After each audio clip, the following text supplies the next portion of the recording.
बेटी से रिश्ता। कहानी मयंक और विभा की है। मयंक एक अच्छी नौकरी करता था, लेकिन विभा की जाति का ना होने के कारण विभा के माता पिता शादी के लिए नहीं मानते हैं। पर जब दोनों अपनी मर्जी से शादी कर लेते हैं तो क्या है विभा, 6 साल हो गए हैं शादी को, लेकिन एक दिन नहीं गया कि तुम माँ पापा को याद कर परेशान नहीं होती। मैं कितनी कोशिश करता हूँ कि तुम सब भूल जाओ। कोई नहीं भूल पाता है मयंक। माँ पापा को कोई कैसे भूल सकता है। तभी सास का फोन आता है। मान लो विभा से बात कर लो, आज उसे अपनी माँ की बहुत याद आ रही है। बेटा विभा, मैं आ जाऊं? हम दोनों चलेंगे तेरे माँ पापा के पास। बोलो। ना माँ जी, वो आप लोगों को कुछ बोलेंगे तो मुझे और भी बुरा लगेगा। आखिर आप भी मेरी माँ ही तो हैं। अरे सुन लेंगे ना यार, कोई बात नहीं, बोलेंगे ही ना। चलो माँ, मैं फोन रख रहा हूँ।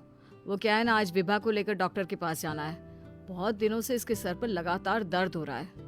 अरे हाँ हाँ, ले जा बेटा, सर दर्द को हल्के में नहीं लेना चाहिए। वैसे भी ना बहू सोचती बहुत है। मयंक माँ का फोन रख देता है और दोनों कार से अस्पताल जाते हैं।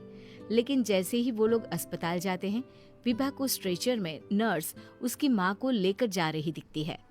मयंक, माँ, मयंक वो मेरी माँ है।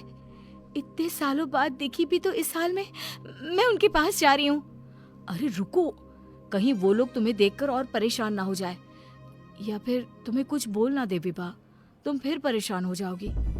मयंक, कैसी बात कर रहे हो? वो माँ है मेरी। विभा पास खड़े अपने चाचा चाची से बात करने की कोशिश करती है, लेकिन वाह, तेरे जैसी बेटी जिसकी हो वो तो मर ही जाए तो अच्छा है। वैसे पार्क में पैर फिसला है तेरी माँ का, रीढ़ की हड्डी टूटी है। रिद्धि को चाची की बात का बिल्कुल बुरा नहीं लगता। शायद वो सुन ही नहीं रही थी कि चाची क्या कह रही थी। वो सीधे माँ के कमरे में जाती है। कौन है आप? ये मेरी माँ है, मेरा नाम रिद्धि। रिद्धि नाम है ना आपका? दर्द में भी ये आपका ही नाम ले रही थी। हाँ, ये सुनते ही रिद्धि का कलेजा मुंह में आ जाता है। ये वही माँ है जिसने कड़े शब्दों में ये कह दिया था कि अब तेरा मेरा रिश्ता खत्म। फिर रिद्धि का पति मयंक भी वहां आ जाता है। सामने खड़े होते हैं रिद्धि के पिता। पापा, क्या हुआ माँ को? वो पार्क में गिर पड़ी, रीढ़ की हड्डी में चोट आई है। रिद्धि पिता की तरफ देखती है, लेकिन पिता मुंह फेर लेते हैं।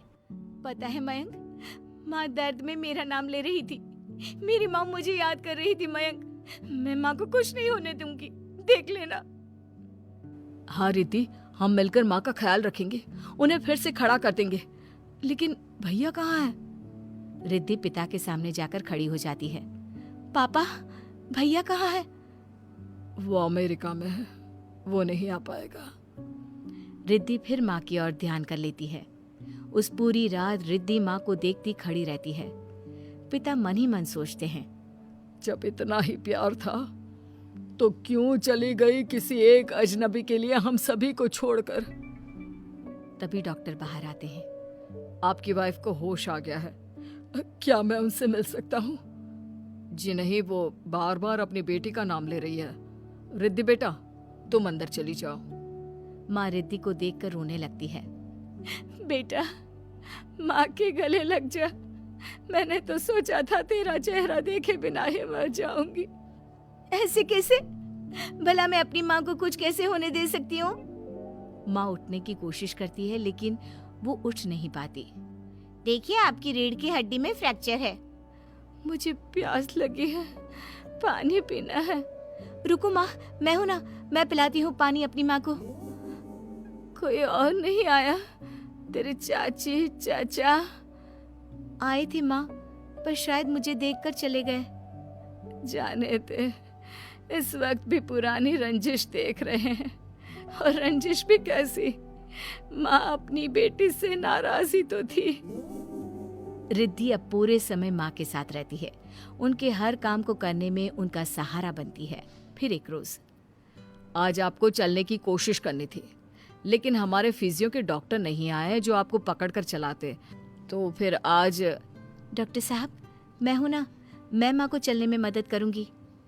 रिद्धि माँ को चलाती फिराती, उनके खाने पीने का ख्याल